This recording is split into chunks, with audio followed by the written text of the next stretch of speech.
Oi pessoal, tudo bem com vocês? Hoje eu vou comentar os novos capítulos de Berserk, começando pelo capítulo 356 até o 382. No arco fantasia, vemos o recém-formado Bando do Falcão, liderado por Griffith, enfrentando Jotnar, que são inspirados na mitologia nórdica, gigantes que representam o caos e a força bruta da natureza. Esses inimigos surgem durante a expansão militar de Falconia. Griffith lidera pessoalmente esse ataque, coordenando seus apóstolos como Zod, Rumbel e outros arqueiros, e no auge desta batalha, ele perfura o líder Jotun com sua lança. Essa cena reforça sua imagem como Deus-Rei, que subjuga até mesmo entidades místicas. Nos capítulos seguintes, nós temos uma maior atenção aos personagens secundários, como Silat, Daipa, Ricket, Farnese e Sérpico.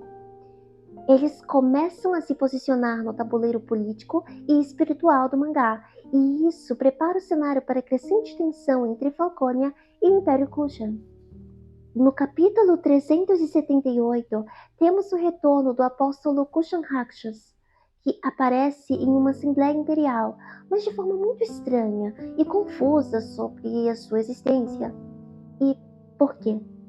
Depois da destruição de Elfell e do colapso da barreira entre o mundo físico e o astral, a realidade em si começa a se desestabilizar. Rakshas, por ser um apóstolo com forma espiritual parcialmente instável, começa a sofrer os efeitos dessa mudança. Na minha visão, os apóstolos foram criados sobre as leis de um mundo muito antigo, governado pela mão de Deus. Com esse novo mundo se formando, Rakshas pode estar perdendo a sua identidade, como se estivesse despertando de um transe ou entrando em colapso mental. Durante esses capítulos, uma porta astral se abre, liberando criaturas sombrias como Trolls, que passam a atacar a cidade.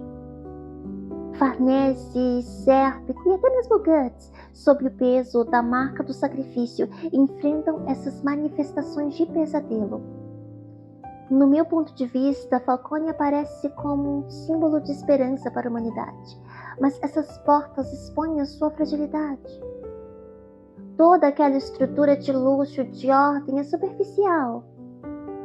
O mundo está sendo consumido por um caos astral silencioso.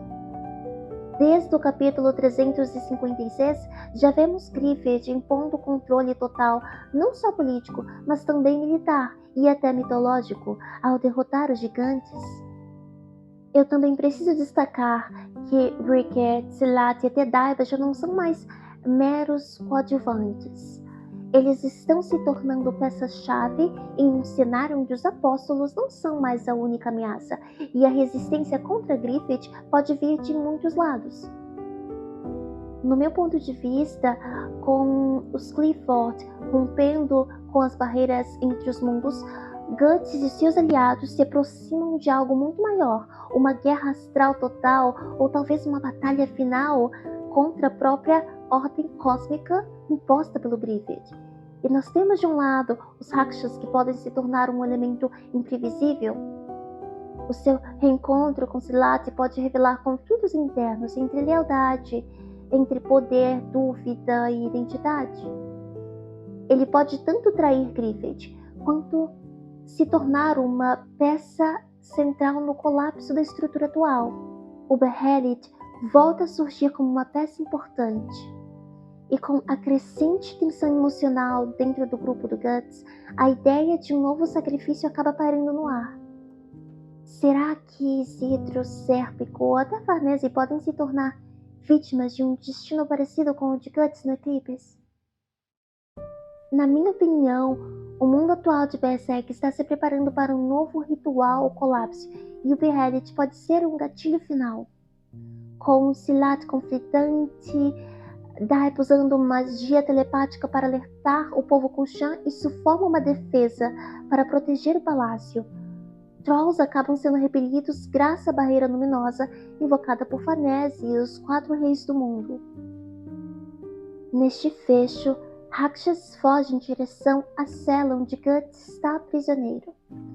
Guts, vulnerável e preso, agora enfrenta Rakshas, e sua luta pode ser o epicentro da próxima virada dramática deste mangá. Mas os Trolls são finalmente dizimados. Rakshas está prestes a atacar Guts, mas Silat intervém. Daiba afasta Guts para sua própria segurança. Há um pequeno momento de alívio no mangá. Ricket encontra Erika, Shirk chega a Falconia.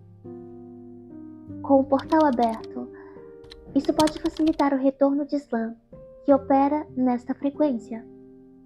Seria um evento apocalíptico e Guts poderia se ver em embate direto com um membro da God Hand, da mão de Deus. Daiba convence o Imperador Kushan. Guts é uma besta kármica perigosa e ele deve ser exilado até o fim do mundo. Guts então é levado por montes Bramins em direção ao que é chamado fim do mundo. Farnese, Sérpico, Isidro e Puck o seguem à escondida. Guts é conduzido até uma stupa, uma tumba selada por raízes e magia, onde passará adiante ou se perderá.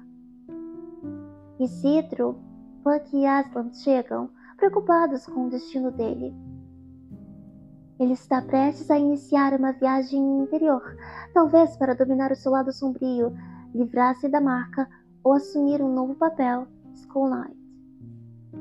O exílio da estupa parece estabelecer um rito de passagem. Guts deve emergir transformado, e enquanto ele se encontra sozinho, o seu elenco principal caminha para resgatá-lo e também para resgatar Casca. Para mim, isso será um arco de ressurreição conjunta. A jornada interna pode permitir que ele controle a armadura Berserker e até supere a besta e se reconecte com a sua humanidade. E são esses os elementos vitais para o confronto com Grieved. Eu vi algumas fotos do Facebook dizendo que o Guts está caminhando para usar o Behelit e eu não concordo. Eu acho que se tornar um monstro para destruir um outro monstro é tudo o que o Guts menos iria querer fazer. Ele usar um Behelit significaria sacrificar algo ou alguém para entrar nos planos dos God Hand, que ele passou toda a história combatendo e odiando, e mesmo ele usando a armadura Berserker que o transforma em algo brutal, ele luta constantemente para não perder a humanidade. Provavelmente ele vai ter que escolher entre salvar a Casca ou derrotar o Grieved, e eu acho que podemos ver isso na sua expressão no último capítulo. Ele não parece acabado e pronto para aceitar o fim, mas sim pronto para mudar e fazer uma decisão. E um ponto interessante nos novos capítulos é que os desenhos estão bem mais bonitos agora.